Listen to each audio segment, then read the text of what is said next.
এপারে প্রায় 1 কোটির কাছাকাছি, ওপারে প্রায় হাফ কোটির কাছাকাছি বা আরো বেশি হবে মতুয়া সম্প্রদায় আছেন, যাদের সকলের আত্মীয় এপার এবং ওপারে আছে।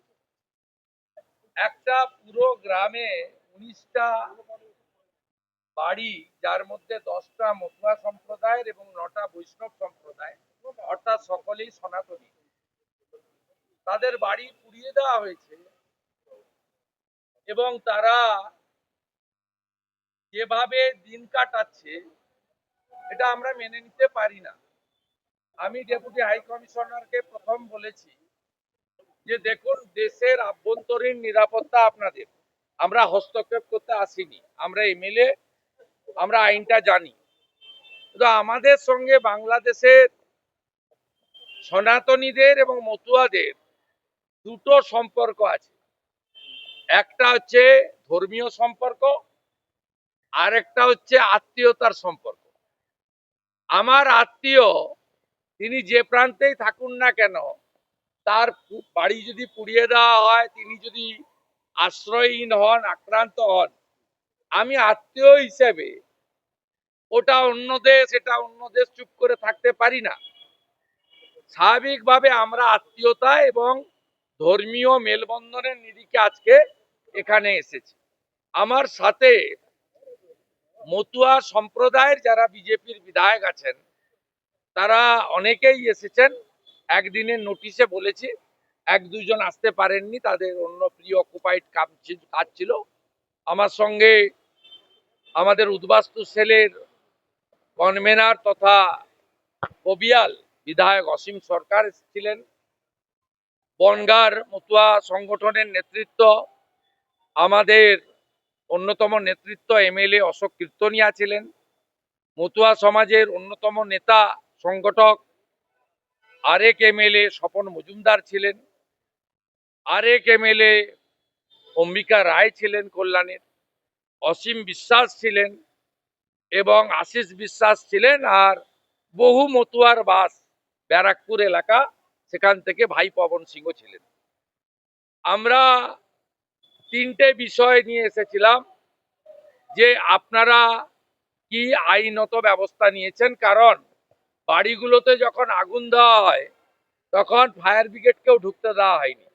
সম্পূর্ণ পুড়ে যাওয়ার পরে আর্মির হস্তক্ষেপে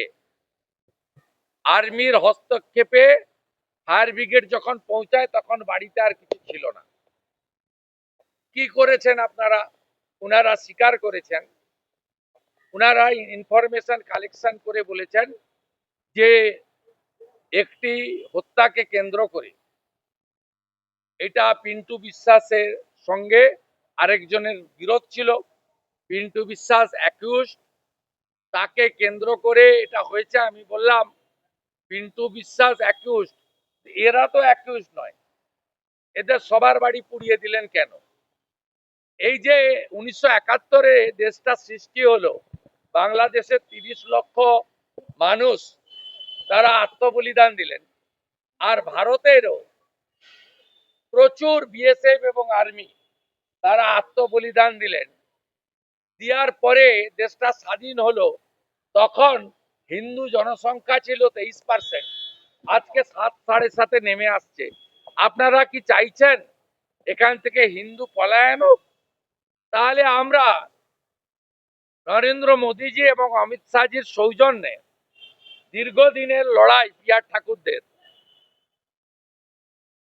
আজকে 14 সালের ডিসেম্বর পর্যন্ত, 31 ডিসেম্বর পর্যন্ত যারা ধর্মীয় উৎপীড়নের কারণে এসেছেন তাদের সহনাগরিকত্বের মর্যাদা দিচ্ছে। যেমন পহেলগাঁয়ে যাকে খুন করা হলো হিন্দু বলে, বিটান অধিকারী, তার স্ত্রীও পেয়ে গেলেন। তাহলে আমরা মোদীজিকে এবং অমিত শাহজিকে অনুরোধ করব যে ডেট তুলে দেন, কারণ এখনো এই অত্যাচার হলে এরা যাবে কোথায়? হিন্দুস্থানকে তাদের আশ্রয় দিতে হবে। এই জন্যই তো ভারতবর্ষের নাম হিন্দুস্তান। আমরা এগুলো বলবো বাধ্য, এগুলো আমরা বললাম।